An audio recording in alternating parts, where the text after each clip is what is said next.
오늘 우리는 3.1운동을 기념하는 주일로 하나님께 영광 돌리며 예배드리고 있습니다. 1919년 3월 1일은 민족대표 33인을 선두로 파고다 공원에서 학생, 청년, 노인 할 것 없이 혼연일체가 되어 대한독립 만세를 외치며 독립운동에 봉화를 든 날이었습니다. 종로 파고다 공원에서 시작된 3.1운동은 수개월 동안 지속되어 왔는데, 이렇게 교통이 발달된 도시에서 계속 연이어 일어나게 되었고, 도시에서 농촌으로, 시골로, 작은 마을로 이 만세운동이 확산되면서 전국적인 규모로 확산이 되었습니다. 그리고 갈수록 참여하는 인원과 계층이 늘어나며 세계의 언론들이 주목하고 각자 나라에 보도하기 시작했는데, 이 소식을 들은 해외 동포들이 만주에서, 연해주에서, 도쿄, 오사카, 필라델피아, 샌프란시스코에서 이 소식을 듣고 같이 만세운동을 하기 시작을 했습니다. 이 독립만세운동에는 여러분, 기독교가 선두에 있었습니다. 그 중심에는 기독교가 있었다는 사실이에요. 민족대표 33인 중에 16명이 기독교 지도자였고, 독립운동의 본부가 교회였으며, 각 도시와 마을마다 교회를 중심으로 독립만세운동을 시작했다라고 하는 사실입니다. 물론 일제는 가만히 있지 않았습니다. 무력으로 무자비하게 진압했는데, 시위하는 곳마다 총을 쏘며 사람들을 죽였고 학살을 저질렀습니다. 불태워 죽였습니다. 시위자들을 체포하여 가혹한 고문을 서슴지 않았습니다. 이 3개월이 넘는 시위 과정 가운데에 여러분, 가혹한 진압이 이루어졌는데, 이 과정에서 7,509명이 사망했으며 15,961명이 부상을 입었고 약 5만 명이 구금되었습니다. 무엇보다도 3.1 만세운동에 기독교가 앞장서니까 일제는 교회를 핍박하자, 기독교인들을 잡아들이자, 이들을 멈춰 세우면 이 만세운동도 멈춰질 것이다. 앞장서서 일제는 기독교를 핍박하기 시작했습니다. 수많은 교회가 불타고 기독교인들은 핍박과 박해를 당해야만 했습니다. 여러분도 잘 아시는 것처럼 이화학당의 고등학교 1학년이었던 유관순 열사, 3.1운동에 참여하여 여러분 만세운동을 부른 다음에 방학이 되어 휴가를 받아서 고향에 내려오게 되었는데, 4월 1일 천안에 내려와 아운의 장날을 기하여 만세운동을 벌이는 여러분 주도를 하게 됐는데, 그 주도했다는 이유로 여러분 옥중에서 옥고를 치르게 되는데, 차마 말로 표현할 수 없는 여자로서는 정말 수치스러운 고문들을 당하고 구타하고 매맞다가 결국에는 옥에서 숨을 거두게 되었습니다. 화성 제암립교회 성도들은 4월 15일에 있었던 바란시장의 만세운동을 주도했다는 이유로 거짓 정보를 흘립니다. 오늘 주일 저녁에 교회로 다 모이십시오. 중요한 회의가 있습니다. 그러면서 누구 하나에게 돈을 주고 교인들을 다 교회에 모이게 합니다. 아니, 왜 그러지? 또 만세운동을 하나? 우리가 어떻게 하면은 또 독립운동을 할 수 있을까? 만세운동을 할 수 있을까? 그것 때문에 모였나 보다 하고 모였는데, 갑자기 밖에서 망치 소리가 들리는 거예요. 알고 봤더니 문을 걸어 잠그고 강목을 대고 창문마다 밖으로 못 나오게 일본 순사들이 못질을 하기 시작합니다. 막 두들기고 발로 차도 문이 열리질 않는 겁니다. 그리고 어느샌가 갑자기 화염이 확 올라오면서 검은 독한 연기가 그 안에 들어오고, 결국 온 교인이 제암립교회에서 목숨을 잃게 되며 순교를 당하게 됩니다. 이외에도 서정달 목사님이 목회하셨던 수천교회에서는요, 5가정이 한밤에 일본 순사들에게 칼에 베이는 안타까운 일들도 있었고요.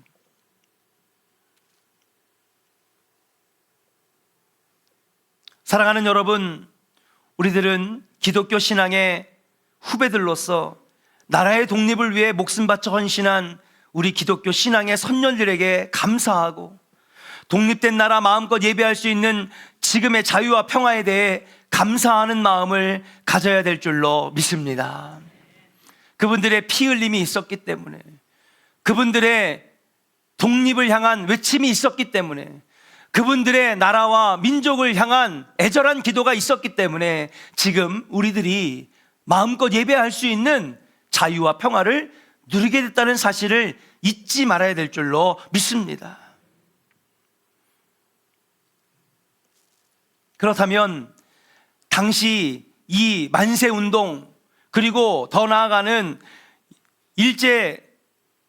압제의 36년 동안 독립운동에 앞장섰던 그 수많은 사람들 가운데에 가장 중심에 있었던 인물들이 기독교인들이고, 그것 때문에 기독교인들이 죽게 되고 핍박당하고 교회가 불탔는데, 당시에 그러면 기독교가 굉장히 영향력이 있었느냐?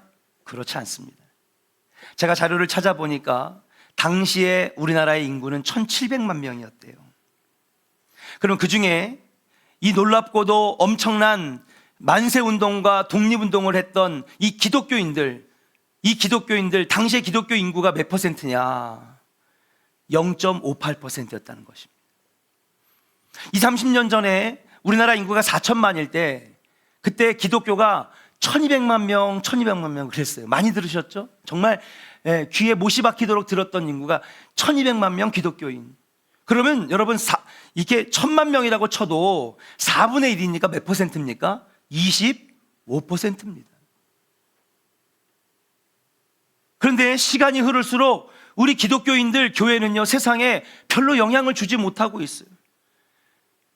근데 어떻게 106년 전에 나라의 독립을 위하여 가장 앞장서고 피 흘렸던 우리 기독교인들은 겨우 0.58%밖에 안 됐는데 어떻게 그렇게 만세운동을 주도할 수 있었고, 민족 대표의 절반 이상이 기독교인들이었고, 수많은 교회가 불타며 핍박을 당하면서도 이 나라를 되찾기 위하여 눈물을 흘리며 기도할 수 있었느냐? 여러분, 신기하지 않습니까? 엄청나게 많은 숫자, 힘있고 권력 있는 사람들이 기독교인이 아니라 겨우 0.58%의 인구였는데, 저는 오늘 3.1운동을 생각하면서, 독립운동을 주도했던 기독교인들을 생각하면서 어떻게 저들이 이 3.1운동을 주도할 수 있었고 독립운동의 중심에 설 수 있었을까? 그들에게는 어떤 신앙이 있었길래 겨우 0.58%밖에 안 되는 작은 숫자, 그것도 부유층이나 돈 많은 사람들이 아니라 서민층들로 이루어졌던 그들이 어떻게 이 나라 민족을 위하여 그렇게 헌신하고 피 흘리며 만세를 외칠 수 있었을까? 3.1운동의 정신과 그 운동을 이끌었던 기독교인들의 신앙과 교훈을 함께 알아보고자 합니다. 첫 번째로 따라합시다. 그들에게는 이 산지를 내게 주옵소서 신앙이 있었습니다. 할렐루야. 이 산지를 내게 주옵소서라고 하는 신앙이 있었다라고 하는 사실이에요. 오늘 본문 말씀 12절을 같이 한번 읽어보겠습니다. 같이 읽겠습니다. 본문 말씀 14장 12절입니다. 시작. 그날에 여호와께서 말씀하신 이 산지를 지금 내게 주소서. 당신도 그날에 들으셨거니와 그곳에는 아낙 사람이 있고 그 성읍들은 크고 견고할지라도 여호와께서 나와 함께 하시면 내가 여호와께서 말씀하신 대로 그들을 내쫓아내리이다 하니. 아멘. 여러분, 오늘 이 여호수아 14장은요, 유다 지파에 속한 갈렙 수장이 여호수아에게 땅을 분배해달라고 요청하는 장면에서 시작이 됩니다. 자, 여러분, 가나안 정복 이야기를 잠깐 해보면, 여러분, 애굽에서 탈출한 다음에 광야에서 40년을 보내고 이제 드디어 하나님께서 때가 됐다 하시면서 모압과 암몬 땅을 치게 합니다. 그래서 여러분, 이 모압과 암몬 땅을 차례로 점령한 다음에 거기에 이미 2개의 반의 지파가 이 땅을 쓰기로 결정합니다. 이미 땅 분배가 1차적으로 이루어져요. 그러나 이 땅을 우리가 분배받았지만 가나안 정복 전쟁에는 우리도 함께 하겠습니다 하면서 요단강을 건너죠. 여리고를 칩니다. 아이성을 정복해요. 그리고 지금 헤브론 산의 앞에 놓여 있는 겁니다. 이게 어떻게 되냐면요, 마치 인천 상륙작전처럼 허리부터 치고 들어가는 겁니다. 요단강을 건너서 가나안 땅 전체에 허리를 치고 들어가는 겁니다.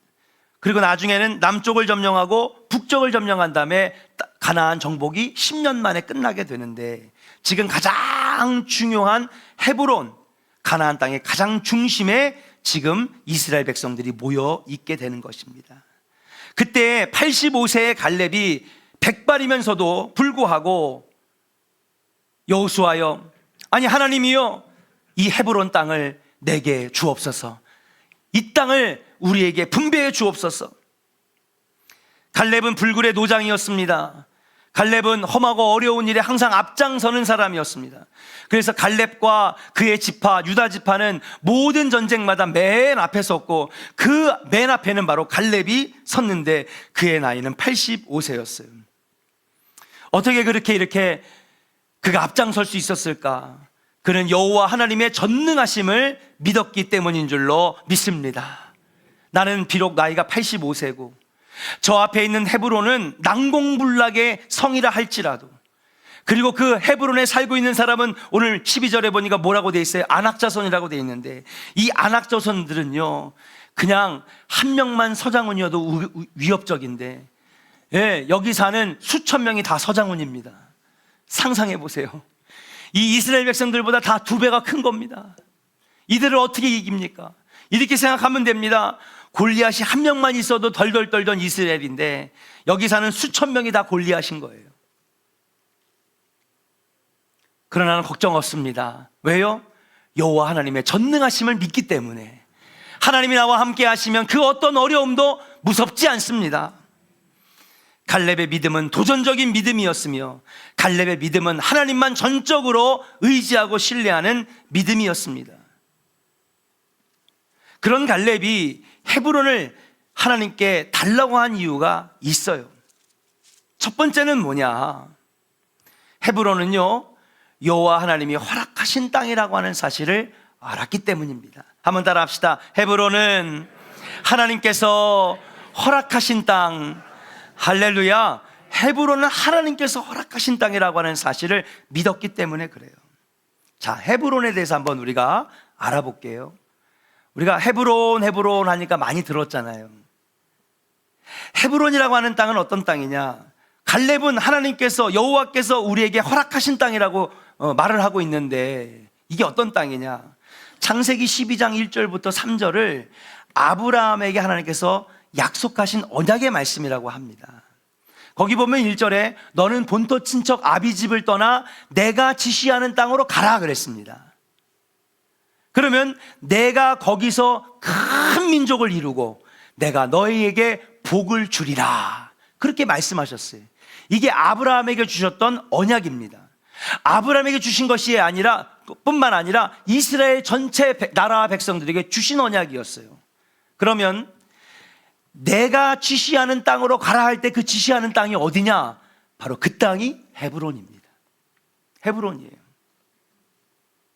그래서 1300km가 넘는 엄청난 거리임에도 불구하고 하나님이 지시하심을 따라 가서 정착한 곳이 바로 헤브론이었습니다. 물론 이 땅에 기근이 들었을 때에 잠시 애굽으로 피신했다가 거기에서 자기 아내를 누이라고 속였다가 아내도 뺏기고 전 재산도 다 뺏길 뻔하다가, 물론 유목민이니까 여기저기 옮기기도 했지만 결국에 하나님이 지시하신 땅은 무엇입니까? 가나안 땅의 중심, 바로 중앙인 헤브론이었어요.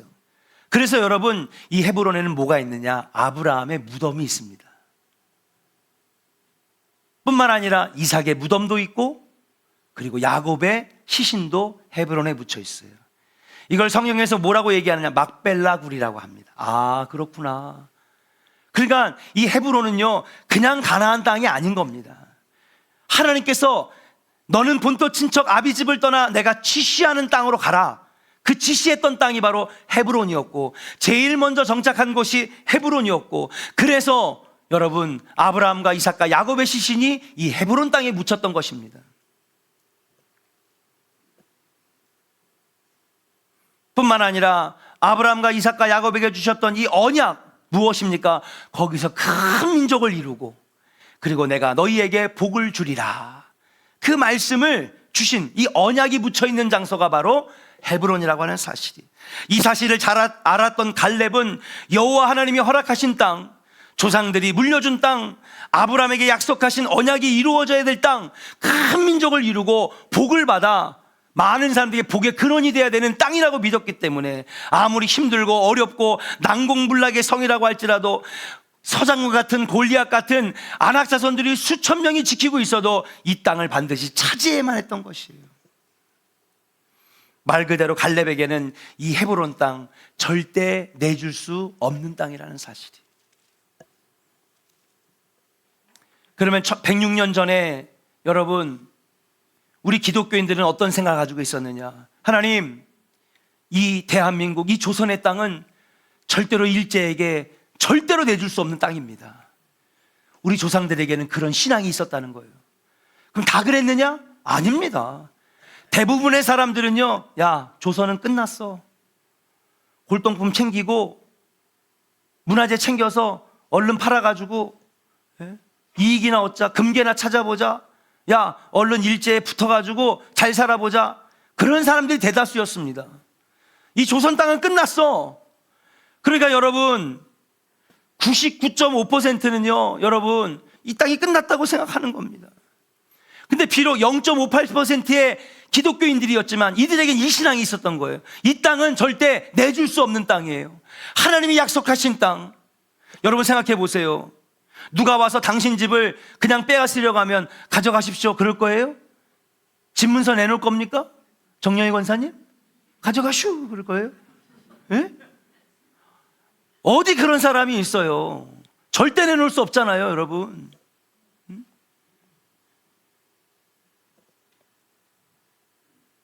갈렙에게는 바로 헤브론이 그런 땅이었던 것입니다.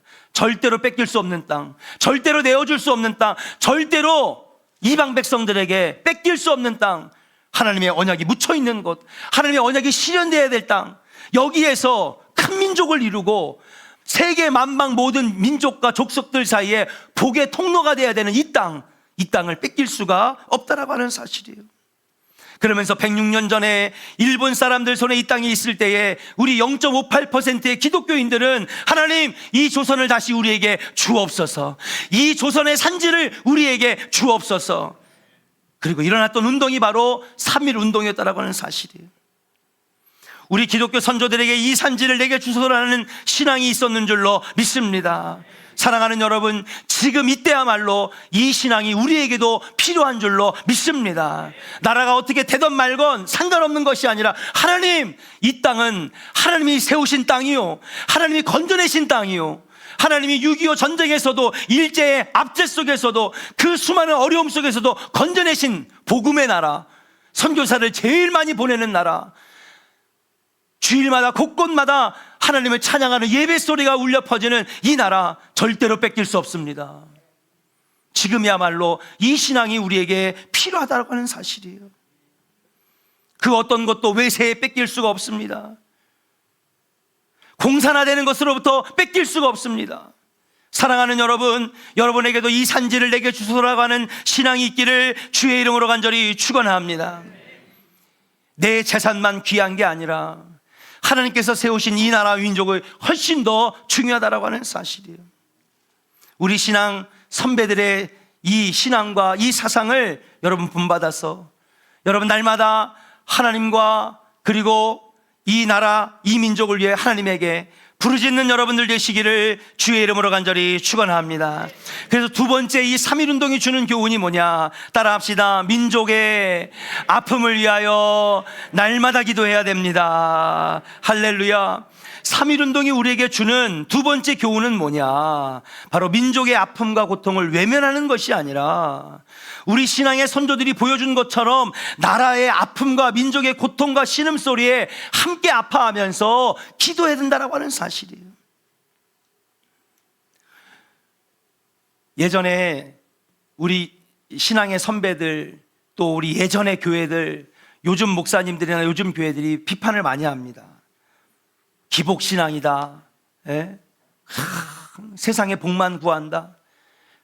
곰곰이 생각을 해보니까 예전이 훨씬 더 우리 선배들이 나라 민족을 위해서 더 많이 기도했던 것 같아요. 오히려 시간이 흐를수록 나라 민족을 위한 기도는 점점 줄어들고 우리가 하는 기도가 다 우리의 안위만을 위한 기도, 우리의 안녕만을 위한 기도로 바뀌어지고 있는 것이 아닌가. 100년 전에 우리 민족들, 특히 우리 기독교 신앙의 선배들은요, 춥고 먹을 것이 없어서 신음하고 넉넉하지 못했고 참 부족하고 고통받는 그런 세월을 보내면서도 나라와 민족을 기도하는 사람이었다는 사실이, 나라의 고통과 아픔에 함께 동참할 줄 알았던 신앙의 선조들이었다는 사실을 우리는 잊지 말아야 될 줄로 믿습니다. 그래서 요즘에는요, 여러분도 기도에 나오시는 분들 알 거예요. 새벽마다 금요철야마다 꼭 나라와 민족을 위해서 기도합니다. 지금 아니면 언제 하겠습니까? 그리고 분명히 확실하게 알 수 있는 것은 뭐냐, 우리가 나라와 민족을 위해 기도할 때에 하나님이 이 나라와 민족을 절대 외면하지 않으실 거라고 하는 사실이에요. 어느 날 기도하다 보니까 그런 생각이 나더라고요. 우리가 기도하는데 하나님 들으실까? 왜 지금 나라가 이렇게 무정부 상태에 있고 이렇게 어렵고 환율은 치솟고 경기는 어렵고 왜 이럴까? 그런 가운데 하나님 앞에 기도하고 있는데 갑자기 북한이 쳐들어온다면 언제가 제일 좋은 때일까 생각해 봤어요. 언제가 제일 좋을 때일까요? 지금이에요. 정부가 없잖아요. 예? 공백 상태잖아요. 계속 지금 대행이 바뀌고 지금 막 온 국민이 혼란에 빠지고 나라는 두 쪽으로 나눠져 가지고 그냥 서로 한치의 양보도 없이 서로를 비난하기만 급급하잖아요. 내가 김정은이라면 언제 쳐들어갈까? 지금이 최적기라고 생각을 해요. 최적기입니다. 군대를 보니까 와, 당나라 군대보다 더 심하네. 핸드폰을 써? 이야, 참. 싸움이나 할 줄 알까? 근데 우리 하나님은요, 우리나라를 정말 사랑하시더라고요. 왠지 알아요? 곰곰이 생각을 해보니까 이 계엄 사태, 탄핵 사태, 이것이 일어나기 전에 북한이 글쎄 러시아에다가 최정예 군대를 11,000명을 보냈잖아. 예? 여러분, 진짜 전쟁은요, 걔네들이 하는 거예요. 특수부대들이 하는 거라고. 예? 일반 군인 10만 명, 20만 명보다 여러분 특수부대 10,000명이 훨씬 무서워요. 예? 그게 참 신기한 게 이 사태가 일어나기 전에 11,000명을 먼저 보냈어. 추가 파병을 했대네 또. 지금 한 2만 명이 러시아에 파병이 된 걸로 지금 파악이 되고 있습니다.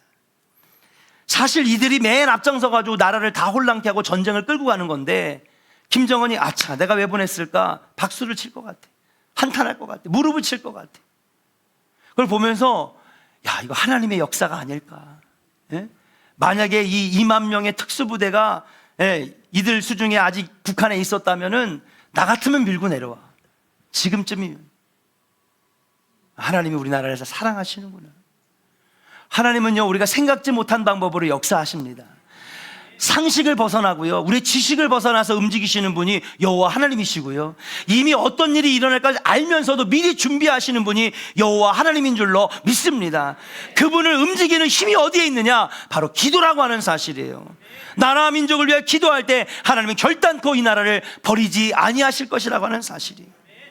사랑하는 여러분, 3.1운동을 통하여 우리가 배워야 될 것이 뭐냐? 나라와 민족을 위하여 기도하고 헌신해야 된다라고 하는 사실을 우리는 잊지 말아야 된다는 사실이에요.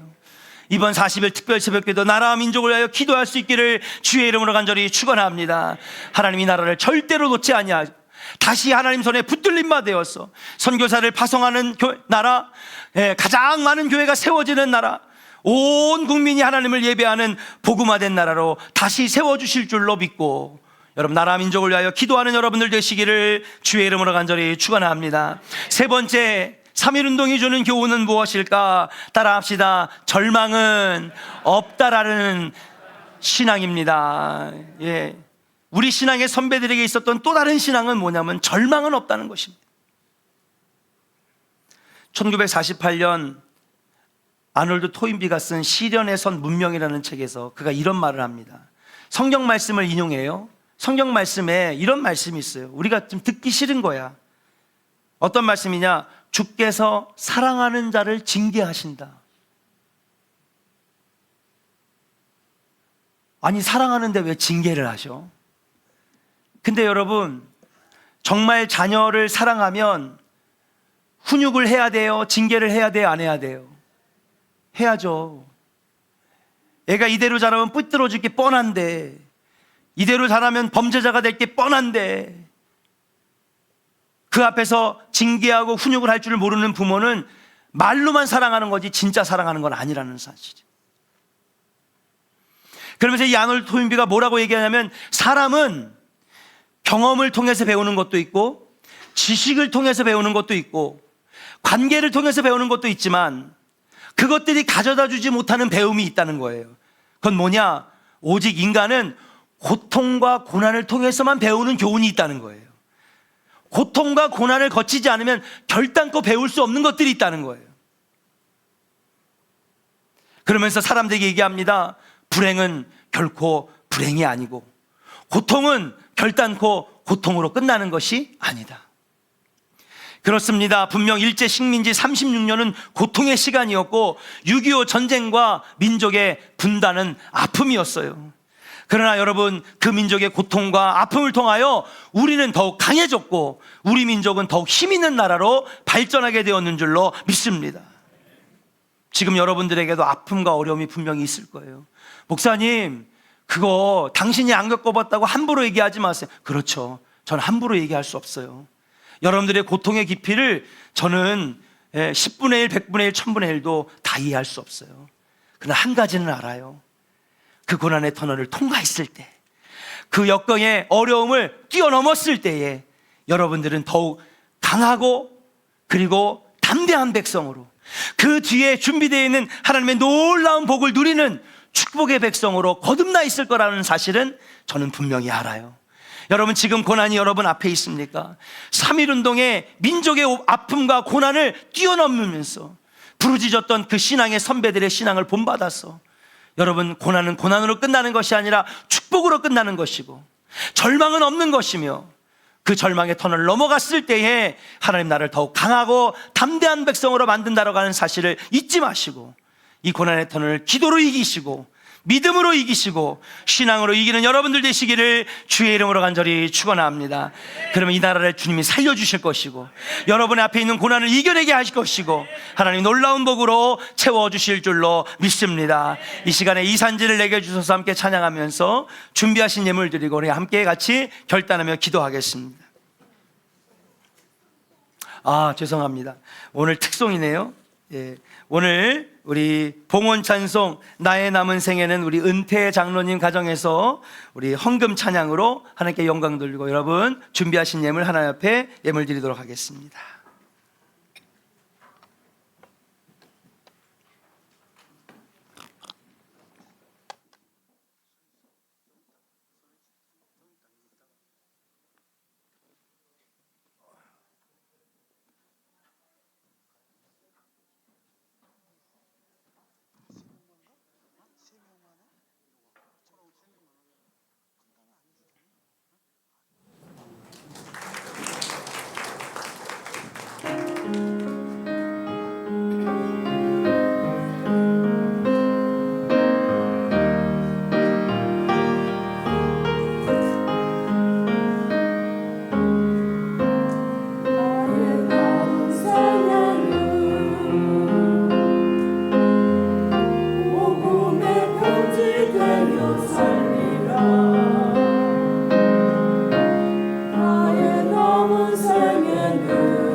생애는 정직하게 내 자로 살리라. 나의 남은 생애는 하늘에 속한 자로 살리라. 나의 남은 생애는 하늘에 속한 자로 살리라.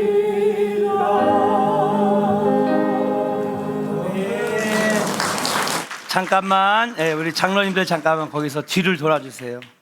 한칸 올라오셨어요. 우리 장로님들께서